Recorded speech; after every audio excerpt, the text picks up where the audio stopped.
Hey guys, I'm Steve, and today we're going to talk about a few ways to make and maximize your gold and to make it go a little further after farming.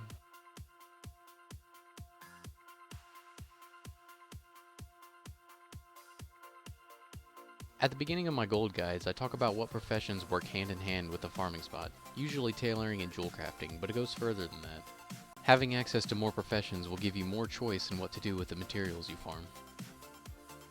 The main professions for farming I'd recommend leveling to at least 600 are tailoring if you're farming a spot with a lot of humanoid mobs for bonus cloth and to make bags to sell on the auction house. Jewel crafting for ore prospecting and creating trash greens. Alchemy to pop daily CDs on transmutes and for creating potions to sell in the auction house.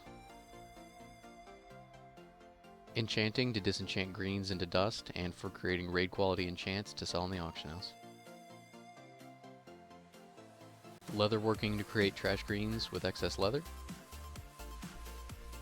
And mining to smelt ore into bars if they're selling for high on the auction house.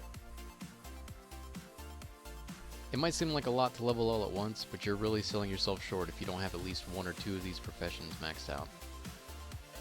You could always ask your guildmates or trade chat if you need any professions you don't have access to. Acquiring this many professions would be impossible without alts. Even if you rely on your guildmates to cover professions you don't have, I would still recommend leveling a few alts to 90 plus, especially if you farm old raids. Running old raids on more than one character, you can potentially double or triple your gold output depending on how many tunes you run on and the difficulty of the raid. I recommend leveling a rogue at least to level 90, especially if you intend to farm kata or mob content, simply for unlocking lockboxes. Lockboxes contain gold and can also contain trash greens for vendoring or disenchanting. Another reason to level a few alts to 90 plus is so you have access to more garrisons. I know, as if doing the garrison grind on one character wasn't tedious enough, but there's so much gold to be made here.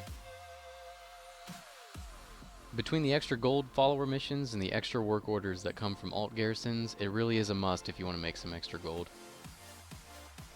I have 4 alt garrisons running with their main profession for building 1 and the enchanting hut for building 2. If you don't have an enchanter, you can use an NPC from the enchanting hut to enchant vellums with neck, cloak, and ring enchants to sell in the auction house. The best advice I can give about making gold is to have a goal in mind to answer the question, why are you farming gold in the first place? A good example of this relates to my favorite mount in the game, the Corrupted Hippogriff. Back in MoP before the servers merged, this mount would never appear on the auction house, so I went to a high pop server, leveled a mage to 90, and farmed Grimbatal for cloth to make bags to sell in the auction house. After about a month of farming, I got enough gold to buy the mount along with some trading card game pets. Having a goal in mind will help you stay focused to farm and help prevent getting burned out, so find something cool worth farming gold for and tell me about it in the comments below. Thanks a lot for checking out this gold making video. I'll be sure to post more in the future, but for now, check out my previous guides on some of my favorite farming spots. Thanks again!